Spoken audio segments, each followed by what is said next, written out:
বহুদিন থেকে তারা বঞ্চিত। সরকারের কাছে বারবার আবেদন জানিয়েও শুধু আশা ছাড়া আর কিছুই পাননি আশাকর্মীরা। তাই শনিবার হিলকাট রোড স্থিত মিত্র সম্মেলনী হলে তারা আয়োজন করেছিলেন সম্মেলনের। উপস্থিত ছিলেন দার্জিলিং জেলার আশাকর্মীরা। বেতন বৈষম্য থেকে 24 ঘন্টা কাজ, এমনকি আরজিকর ঘটনার পরে মানসিক শান্তি বিঘ্নিত হয়েছে আশাকর্মীদেরও। এ বিষয় নিয়ে AIUTUCর দার্জিলিং জেলার সম্পাদক জয় লোধ জানান, NRH এর পক্ষ থেকে আজকে যে কাজগুলো তারা করছে সেই কাজের উপযুক্ত পারিশ্রমিক তারা পাচ্ছে না। আপনারা জানেন ILOর ইন্টারন্যাশনাল লেবার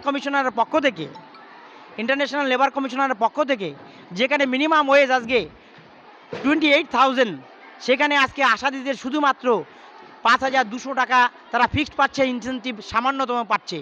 ফলে একটা অমানবিকভাবে আজকে দিনরাত্রি পরিশ্রম করছে, 24 ঘন্টা কাজ করছে, অথচ তাদের কিন্তু সেইভাবে পারিশ্রমিক দেওয়া হচ্ছে না এবং শ্রমিক হিসাবে মর্যাদা দেওয়ার যে কথা সেটা পর্যন্ত দিচ্ছে না। অথচ ILOতে গিয়ে আমাদের প্রধানমন্ত্রী এবং আমাদের দেশের লেবার মিনিস্টার তারা কিন্তু বড় বড় কথা বলে এসছেন। আমি বলবো যে সমস্ত আশা দিদিরা আজকে ঐক্যবদ্ধভাবে সারা ভারতবর্ষ লড়াই সংগঠিত করলে একদিন তাদের দাবি আদায় হবে।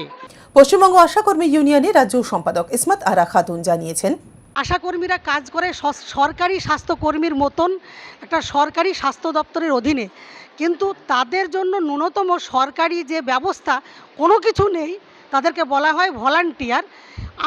আমাদের দাবি হচ্ছে আশাকর্মীকে সরকারি স্বাস্থ্যকর্মীর মান্যতা দিতে হবে, কোনো ইনসেন্টিভ নয়, ফিক্সড বেতন ভাতা দিতে হবে। সরকারি ছুটি সমস্ত সরকারি কর্মীরা যেগুলো ভোগ করে সেগুলো সবই আশাকর্মীদের জন্য দিতে হবে। আর বর্তমান যে পরিস্থিতি আমরা দেখছি, আরজি করের PGT ডাক্তার, তার কোনো নিরাপত্তা সুরক্ষা নেই। তাকে ধর্ষণ করলো এবং খুন করে তার লোপাট করে দিল তার বডিকে।